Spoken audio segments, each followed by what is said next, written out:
오늘 말씀은 마태복음 22장 23절로부터 33절까지 말씀입니다. 함께 읽겠습니다. 부활이 없다 하는 사두개인들이 그날에 예수께 와서 물어 가로되 선생님이여 모세가 일렀을 때 사람이 만일 자식이 없어 죽으면 그 동생이 그 아내에게 장가들어 형을 위하여 후사를 세울지라 하였나이다. 우리 중에 칠형제가 있었는데 마지 장가 들었다가 죽어 후사가 없으므로 그의 아내를 그 동생에게 끼쳐두고 그 둘째와 셋째로 일곱째까지 그렇게 하다가 최후에 그 여자도 죽었나이다. 그런즉 저희가 다 그를 취하였으니 부활 때에 일곱 중에 네 아내가 되리이까. 예수께서 대답하여 가라사대 너희가 성경도 하나님의 능력도 알지 못하는 고로 오해하였도다. 부활 때에는 장가도 아니가고 시집도 아니가고 하늘에 있는 천사들과 같으니라. 죽은 자의 부활을 의논할진대 하나님이 너희에게 말씀하신 바 나는 아브라함의 하나님이요 이삭의 하나님이요 야곱의 하나님이로라 하신 것을 읽어보지 못하였느냐. 하나님은 죽은 자의 하나님이 아니요 산 자의 하나님이라 하시니 무리가 듣고 그의 가르치심에 놀라더라. 아멘. 네. 계속해서 우리가 지금 흐름이 어떤 흐름인지를 잘 알고 계시죠. 예수님께서 마지막 그 6월절에 예루살렘에 들어오셨습니다. 많은 사람들이 호산나, 주의 이름으로 오시는 이여 라고 이렇게 반겼습니다. 막 그 종려나무 가지를 흔들면서 예수님께서 언제나 그러하셨듯이 이제 성전을 정결케 하시고 또 병자들을 치료하시고 하셨어요. 그랬더니 이제 바리새인들, 서기관들, 종교 지도자들, 대제사장 뭐 이런 사람들이 다 예수를 죽이려고 마음을 먹는 거죠. 그래서 이제 뭔가 하나로 똘똘 뭉쳐가지고 오늘은 1분대, 내일은 2분대 이렇게 계속해서 보내는 거예요.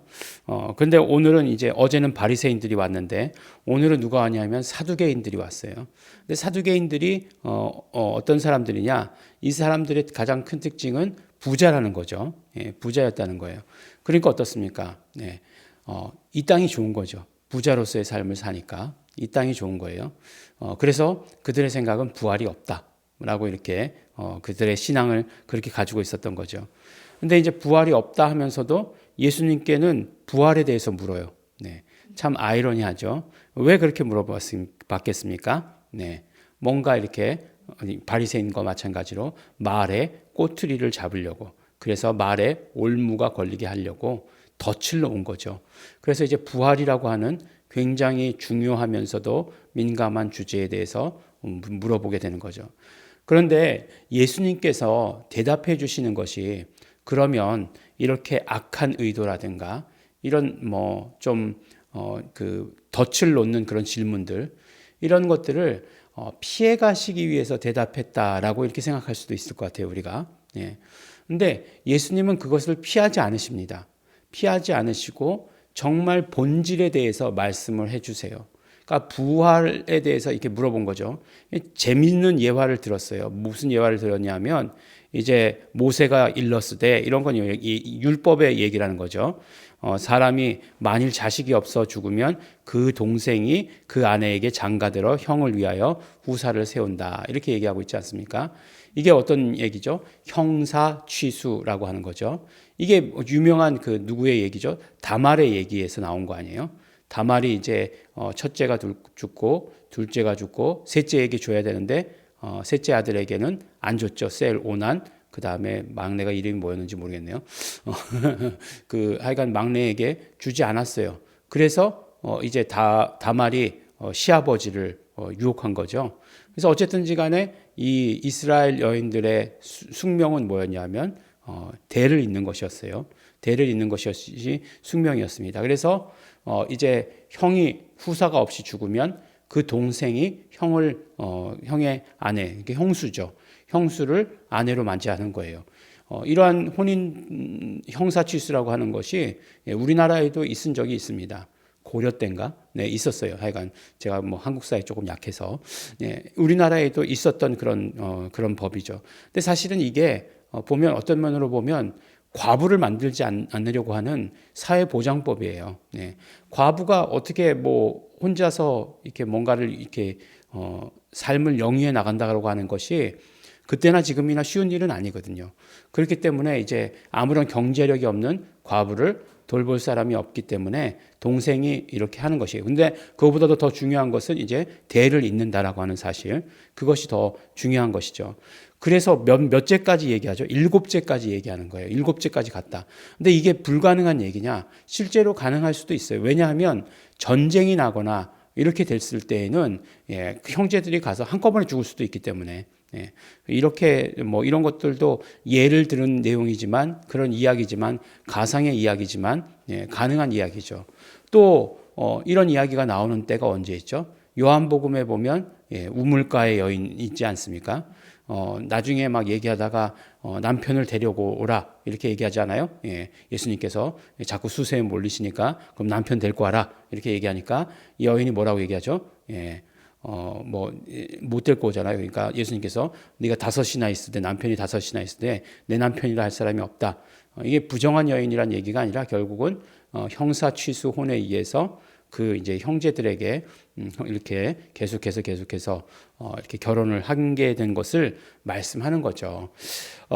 그러니까 이렇게 되면 그럼 부활 때에 누가 남편입니까? 이렇게 물어본 거예요. 재밌죠? 얘기는 참 재밌어요. 재밌는 이야기를 만들었죠. 그러면 누가 진짜 그때 누구랑 사는 거죠? 그럼 부활하면 이렇게 물어보는 거죠. 그랬더니 예수님께서 말씀하시죠.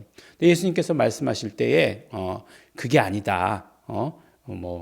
처음 결혼한 형이 남편이다. 이렇게 얘기하지 않으셨어요. 부활에 대해서 말씀하십니다. 부활에 대해서. 너희가 지금 부활에 대해서 오해하고 있다라고 이렇게 이야기하고 있어요. 부활 때에는 장가도 가지 아니하고 시집도 안 가고 하늘에 있는 천사들과 같다라고 이렇게 이야기한 거죠. 신령한 육체가 된다 이렇게 얘기하지 않습니까? 그래서 우리가 부활 때에 맨 마지막에 모습으로 부활한다라고 그러면 부활하고 싶은 사람이 있을까라고 생각이 들어요. 맨 마지막의 모습은 우리가 그게 아니잖아요. 근데 우리의 지금 어떤 생각 속에 있는 나의 모습은 사실은 그렇지 않죠. 저도 이렇게 이렇게 지금 이제 점점 물론 우리 교회에선 젊은 축에 속하지만 나이가 이제 반백살이 넘었죠. 옛날에는 어렸을 때에는 반백살이 넘으면 죽는 줄 알았어요, 곧. 근데 그 나이가 되고 보니까 나이가 들었다라고 생각하지만 그러나 내 마음 속에 나의 모습이라고 하는 것, 나의 자아라고 하는 것은 어느 때에 머물러 있냐면 대학교에 들어갔을 때에 머물러 있다라고 하는 거죠. 예전에 언제 한번 찬양 집회를 대학교 그 강당에서 한 적이 있었어요. 건국대학교 강당에서 한 적이 있었는데 그곳에 이제 찬양 집회하러 갔으니까 이제 준비하다가 이제 밥을 그곳에서 이제 해결하는 거죠, 식사를. 그래서 그곳에 있는 학생 식당에 갔어요. 그리고 이제 옷을 이제 이렇게 정장 같은 걸 입고 학생 식당에 가서 이렇게 밥을 먹으면서 나는 아무런 부담이 없이 그냥 학생 식당이니까 밥을 먹고 있었는데 문득 어떤 생각이 떠오르냐면 예전에 학생 식당에 갔을 때 선배들이 찾아오는 경우가 있었거든요. 양복 입고 와가지고 이렇게 그때 선배들은 굉장히 젊은 선배들이에요. 그럼에도 불구하고 저 사람들 뭐 하고 있냐 여기서 그런 생각이 들었던 때가 있었거든요. 근데 부활이라고 하는 것에 대해서 이야기할 때 그런 모습은 아니겠죠. 근데 영화로운 육체라고 하는 것은 가장 어떤 면으로 이야기하면 상태가 최상일 때를 말씀하는 거죠. 근데 그때는 장가도 가지 아니하고 시집도 가지 아니한다. 이렇게 말씀을 하신 것이에요. 그리고 나서 죽은 자의 부활을 의논할진대 하나님이 너에게 말씀하신 바 나는 아브라함의 하나님이요 이삭의 하나님이요 야곱의 하나님이다. 결국 이게 무슨 말씀이냐? 나는 죽은 자의 하나님이 아니고 산 자의 하나님이다 라고 이렇게 말씀해 주시고 계시죠. 그러면 이제 궁금한 것은 부활에 대해서 말씀하실 때 결국 산 자의 하나님이라고 말씀하신 것은 부활이라고 말하는 것은 사는 것을 말씀하는 거예요. 부활은 사는 것이에요. 사는 것이라고 말씀하는 거죠. 그러면 이게 누가 산 자라고 하는가 하는 거예요. 누가 살았다고 얘기할 수 있는가 하는 거예요. 누가 산 자인가? 산 자의 하나님이라고 얘기했으니까 살아야 될 거 아니에요. 그게 부활이잖아요. 누가 산 자인가? 라고 이렇게 말씀해 주시는 거죠. 근데 이게 이제 어디서부터 나오는 얘기입니까? 이거는 이제 창세기부터 나오는 얘기죠. 창세기에 말씀하시기를 우리 인간을 창조하실 때 우리를 사는 영으로 창조하셨죠. 그러니까 사는 영으로서 창조하셨어요. 살아야만 하는 영으로 창조하셨어요. 그런데 그 사는 영이라고 하는 것은 결국은 누구로 살게 되느냐? 예수 그리스도로 살려주시는 영. 예수 그리스도는 고린도전서 15장 45절이죠. 예수 그리스도는 살려주시는 영이시다. 마지막 아담은 살려주시는 영이시다 라고 이렇게 말씀하고 있어요. 그러니까 결국에는 뭐라고 말씀하신 것이에요? 너희들 부활에 대해서 얘기하는데 부활은 사는 것이고 산다라고 하는 것은 무엇이냐? 바로 예수 그리스도를 영접하는 것, 예수 그리스도를 믿는 것.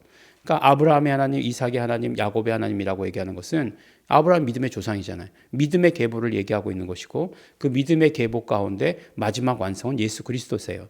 그러니까 그 예수 그리스도를 믿는 자, 예수 그리스도를 영접한 자, 그 사람은 사는 영으로 계속해서 사는 거예요.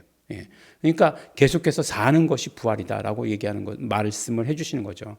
그러니까 뭐 예수님께서 부활에 대해서 이렇게 꼬는 질문들을 했을 때에 그것에 대해서 그 답을 피하거나 그것을 어떻게 얼버무리시거나 하신 것이 아니라 예수님께서는 정말 부활이라는 것이 이런 것이다.